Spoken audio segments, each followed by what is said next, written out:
রাধে রাধে, জয় শ্রীকৃষ্ণ। আমি কিন্তু চলে গিয়েছিলাম বনগাঁয়ের শিমুলতলার রাধা কৃষ্ণ মন্দিরে।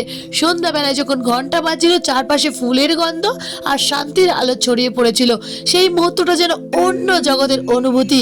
আমি মন্দিরে বসে অনেকক্ষণ ধরে আরতি দেখছিলাম। প্রতি শব্দ, প্রতি মন্ত্র, প্রতি ঘন্টার ধ্বনি মন আর আত্মাকে শান্ত করে দিচ্ছিল। মনে হচ্ছিল যেন রাধা কৃষ্ণ নিজেরাই আশীর্বাদ করছেন। রাধা কৃষ্ণ শুধু এক জোড়া দেবতার নাম নয়, এটা অন্তহীন প্রেমের গল্প, যেখানে কৃষ্ণ ছিলেন প্রেমের, জ্ঞানের, ন্যায়ের প্রতীক, আর রাধা ছিলেন সেই আত্মা যেখানে ভক্তি, ভালোবাসার বিসর্জন সব একসাথে। লোকেরা বলে কৃষ্ণ তো সবাইকে ভালোবাসতেন, কিন্তু রাধা ছিলেন তার নিঃশ্বাস।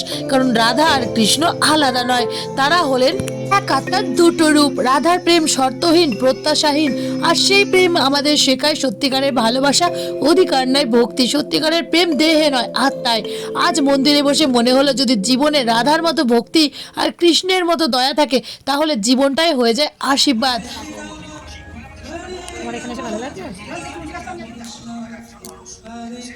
বেশ, আমরা অনেকক্ষণ কাটেছি, তারপর কিন্তু চলে এলাম।